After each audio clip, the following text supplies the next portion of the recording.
প্রিয় শিক্ষার্থী, আজকের ভিডিওটা সবথেকে গুরুত্বপূর্ণ এই কারণেই, বিশেষ করে যারা 9, 10 এবং 11, 12-এর যারা নিয়োগ চাকরি প্রার্থী, যারা নিয়োগ হতে যাচ্ছ স্কুলেতে, নতুন স্কুলেতে নিয়োগ হতে যাচ্ছ, তাদের উদ্দেশ্যে একটা কথা খুব গুরুত্বপূর্ণভাবে আমি বলছি এবং তার উপায়ও আছে, সেই সম্পর্কেই বলছি। সমস্যাটা 11, 12-এর ক্ষেত্রে প্রচুর হয়েছে এবং 9, 10-এর ক্ষেত্রেও নিয়োগ করতে যখন যাবে এই সমস্যাটা কিন্তু ব্যাপকভাবে দেখা যাবে। সমস্যাটা কি? সমস্যাটা হচ্ছে ভ্যাকেন্সি জিরো। অর্থাৎ তুমি রেকমেন্ডেশান নিয়ে যাচ্ছ, অ্যাপয়েন্টমেন্ট লেটার নিয়ে যাচ্ছ, নিয়ে গিয়ে নতুন স্কুলে জয়েন হবে, তোমার কাউন্সেলিং হয়েছে, তুমি একটা স্কুল চয়েস করেছো, নতুন স্কুলে জয়েন করতে গিয়ে তুমি দেখছো যে তোমার যেই সাবজেক্টের ভ্যাকেন্সি, সেই সাবজেক্টটা ওখানে নেই, অর্থাৎ ভ্যাকেন্সিটা নেই। কি করবে তুমি? বিশাল বড় একটা সমস্যা। তুমি নতুন হয়তো চাকরি পেতে যাচ্ছ, এইরকম জীবনের একটা সমস্যা, মানে মারাত্মক একটা সমস্যা, যেই সমস্যাটার জন্য সাময়িকভাবে মনটাও ভেঙে পড়বে এবং তুমি বিপর্যস্ত হয়ে যাবে। উপায় অবশ্যই আছে, ভিডিওটা স্কিপ না করে দেখে যাও। দেখো, যে সমস্যাটা 11, 12-এর ক্ষেত্রে হয়েছে, অনেক চাকরি প্রার্থী এরকম স্কুলে রেকমেন্ডেশন এবং অ্যাপয়েন্টমেন্ট লেটার নিয়ে গিয়ে দেখছে যে তাদের কোনো ভ্যাকেন্সি নেই বা অলরেডি সেইটা ভ্যাকেন্টটা পূর্ণ হয়ে আছে, সেখানে কোনো টিচার লাগবে না। তখন হেডমাস্টারের কিচ্ছু করার নেই বা টিআইসির কিচ্ছু করার নেই। ওনারা কি করবেন? ওনাদের হাতে কিছু নেই।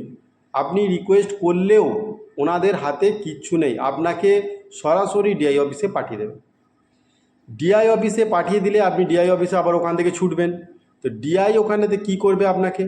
ডিআই হচ্ছে তখন তার নিজের মতো করে 10 দিন 15 দিন লেট করতে হতে পারে। তাহলে তুমি একটা চাকরি পাচ্ছ, সেই অবস্থাতে যেটা একদিনেতেই তোমার নিয়োগটা হয়ে যাওয়ার কথা ছিল, সেটা তোমাকে 10 দিন 15 দিন তোমাকে ওয়েট করাবে। ওয়েট করার পর ডিআই হয়তো তোমাকে জানাবে, বা তুমি বারবার গিয়ে ডিআইয়ের সঙ্গে কথা বলার চেষ্টা করবে যে স্যার আমার কি হলো, আমি কবে নিয়োগ পাবো। তখন ডিআই তোমাকে তার পছন্দ মতো তোমাকে নিয়োগ দেবে, তার পছন্দ মতো একটা কোনো স্কুলেতে তোমাকে নিয়োগটা দেবে। সেই স্কুলটা তোমার বাড়ির কাছাকাছি নাও হতে পারে, তোমার পছন্দের নাও হতে পারে, এবং তোমার বাড়ি থেকে অন্তত বেশ কয়েক কিলোমিটার দূরে হতে পারে।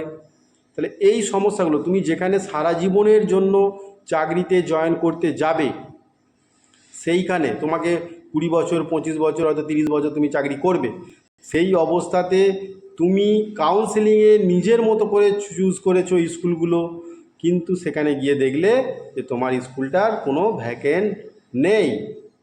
ডিআই তোমাকে তার ডিআইয়ের পছন্দ মতো তোমাকে একটা স্কুল বেছে দিচ্ছে। কতটা খারাপ লাগবে বলো? তো এই অবস্থা 11, 12-এর ক্ষেত্রে হয়েছে। এইবার এই অবস্থাটা 9, 10-এর ক্ষেত্রেও ব্যাপকভাবে হতে যাচ্ছে। তাহলে এখান থেকে বেরোনোর উপায় কী বা কী করণীয়? সবথেকে করণীয় কি? তুমি যখন কাউন্সিলিংয়ে ভ্যাকেন্ট লিস্ট যেটা পর্ষদ থেকে দেয়, সেই লিস্টটা অনুযায়ী তুমি 1, 2, 3, 4, 5, 6 বা 7টা 8টা এরকম স্কুল তুমি পরপর সাজিয়েছো, যে প্রথমটা না পেলে দ্বিতীয়টা, দ্বিতীয়টা না পেলে তৃতীয়, এবং 10 নম্বর পর্যন্ত সেই স্কুলগুলো তুমি পাবে। তাহলে তুমি একটা পছন্দ করে রেখেছো। তাহলে সেই পছন্দের স্কুল তুমি সেখানে গিয়ে জয়েন করবে এবং সেখানে চাকরি করবে, কিন্তু সেখানে গিয়ে দেখলে যে ভ্যাকেন্ট নেই। তাহলে তুমি কি করবে? ওই যে ভ্যাকেন্ট লিস্ট ধরে তুমি যে 10টা স্কুল চুজ করেছো, সেই 10টা স্কুল তুমি ফিজিক্যালি ভিজিট করবে। যত দূরেই হোক তুমি ফিজিক্যালি ভিজিট করবে, অথবা ওই স্কুলের কোনো স্টাফ যদি জান পেহচান থাকে বা চেনা পরিচিত থাকে, তাদের সঙ্গে যোগাযোগ করবে। যোগাযোগ করে স্কুলের পরিবেশ, হেডমাস্টারের বিহেভিয়ার, এই সম্পর্কে তুমি জানবে, এবং তাকে ভুল করেও জিজ্ঞাসা করবে না যে এই ভ্যাকেন্সিটা আছে কি না। যদিও সে জানতে পেরে যাবে, তবু তার সাথে ডিসকাস করার দরকার নেই। তুমি সরাসরি স্কুলে যাবে, স্কুলে গিয়ে হেডমাস্টার বা টিআইসির সাথে গিয়ে কথা বলবে। কথা বলার পর তুমি সন্তুষ্ট হবে, হওয়ার পর তুমি বাইরে বেরিয়ে এসে ডিসিশান নেবে। এই রকম প্রত্যেকটা স্কুল তুমি ভিজিট করবে যে স্যার আমার এই সাবজেক্টের কি আপনার স্কুলে কোনো ভ্যাকেন্ট আছে? যদি বলে হ্যাঁ আছে, তখন তুমি বলবে যে আমি স্যার এই স্কুলে জয়েন করতে চাই, তাহলে নির্দ্বিধায় আমি জয়েন করতে পারি। তো তুমি এই কথাটা বলবে, তখন হেডমাস্টার তোমাকে অবশ্যই আশ্বস্ত করে বলবেন যে হ্যাঁ অবশ্যই এখানে আপনি জয়েন করুন, কোনো সমস্যা নেই। তারপরেও একটা যেটা সমস্যা, স্কুলের সমস্যা। স্কুল চাকরি পাওয়াটা, দেখো তুমি চাকরিতে এখন এখন মনের মধ্যে কি সিচুয়েশান হয়েছে যে চাকরিটা আমি পেয়ে যাই, সে যেখানেই হোক। কিন্তু ভবিষ্যতে এইটা খুবই, যখন আরও 2-5 বছর যখন চাকরি শুরু করে দিলে, চাকরি করার পর তোমার মনে হলো যে না আমার স্কুলটা ভুল চয়েস হয়ে গেছে, এই স্কুলটা আমার জয়েন না করলেই হতো।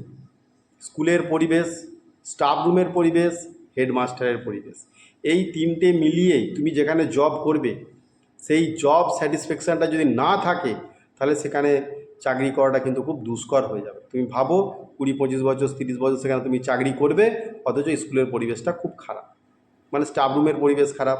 স্টাফ রুমের পরিবেশ কীরকম খারাপ হতে পারে? ধরো একটা স্টাফ রুমে 10জন টিচার আছে, তার মধ্যে 3টে গ্রুপ আছে, 3টে গ্রুপের মধ্যে 3টে দলের 3টে রাজনীতিক দল হিসাবে সেখানেতে পরিচিত হয়ে গেছে। তো তাদের 3টে দলের মধ্যে কোনোটারই মিল নেই। এবার তুমি নতুন জয়েন করছো, সেখানে তুমি কোন দলে যাবে, তোমাকে দলে টানার জন্য চেষ্টা করবে, তুমি তুমি তখন দ্বিধায় পড়ে যাবে যে আমি কোন দলে যাবো রে বাবা। এই রকম সমস্যা স্টাফ রুমে হয়। তো হেডমাস্টারের ক্ষেত্রেও বলছি, হেডমাস্টারের বিহেভিয়ারটা দেখবে এবং পার্শ্ববর্তী যারা আছে তাদের কাছ থেকে খোঁজ খবর নেওয়ার চেষ্টা করবে।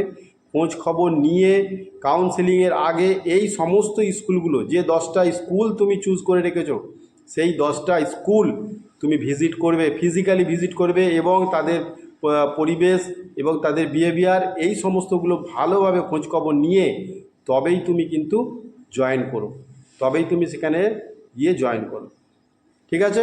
আর না হলে হাতে একদম অ্যাপয়েন্টমেন্ট লেটার আর রেকমেন্ডেশন লেটার নিয়ে চলে গেলে, সেখানে গিয়ে দেখলে যে ভ্যাকেন্সি নেই, তখন তুমি কী হবে? সেই কান্নাকাটির মতো অবস্থা।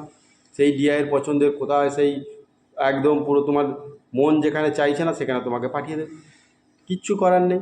অতএব ফিজিক্যালি ওই সমস্ত স্কুলগুলো তুমি ভিজিট করবে, যদি কোনো স্কুলে এরকম সমস্যা থাকে সেইটা সঙ্গে সঙ্গে কাটমার্ক করে দেবে যে এই স্কুলটা আমি নেব না। তারপর তুমি আবার নতুন করে, ধরো তুমি 10টা স্কুল ভিজিট করলে, 10টা স্কুল ভিজিট করার পর দেখলে যে সেখানে 3টে স্কুল ভ্যাকেন্সি নেই, তখন তুমি কী করবে? ওই 3টে স্কুলকে তুমি ডিলিট করে দেবে, লিস্ট থেকে বাদ দিয়ে দেবে। বাকি স্কুলগুলোকে নিয়ে তুমি একটা লিস্ট তৈরি করবে এবং সেখানে ফিজিক্যালি গিয়ে তুমি মিট করবে এবং কথাবার্তা বলবে, হেডমাস্টারের সাথে ভালোভাবে কথাবার্তা বলবে, যেটা যদি মনে হয় যে হ্যাঁ এখানে আমার জয়েন করা উচিত, তাহলে তুমি সেখানে জয়েন করো, ঠিক আছে? সবথেকে বড় কথা, তোমরা চাকরি জীবন নতুন শুরু করতে যাচ্ছ, তোমাদের ভবিষ্যৎ জীবনটা খুব উজ্জ্বল হোক, খুব ভালো হোক, এই আশা রাখছি। এবং তোমাদের যে জব সেন্টার, মানে তুমি যেখানে চাকরি করবে সেই প্রতিষ্ঠানটা খুবই সুন্দর হোক এবং সেটা তুমি সুন্দর পাবে আশা করছি। হ্যাঁ, এই আশা রেখে আজকে ভিডিওটা এখানে শেষ করছি। আর একটা লাস্ট কথা যেটা বলার ছিল, সেটা হচ্ছে এখন গরমের সিজন, এইটা আমাকে বলতেই হয়। বাচ্চাদের পড়াশোনার ক্ষেত্রে খুবই সমস্যা, তাদের নিত্য নতুন প্রচুর স্টাডি মেটেরিয়ালস দরকার হয়, যাতে তারা একটু পড়াশোনার প্রতি উৎসাহ বাড়ে।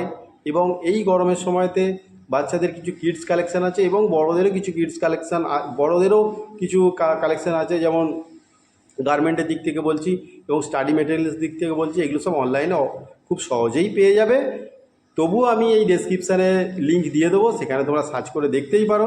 এটা আমার বলা কর্তব্য, আমাকে এটা বলতেই হবে। তো চলো, সবাই ভালো থেকো, চাকরি জীবন ভালো হোক এবং বাকি জীবনটা খুব সুখের হোক।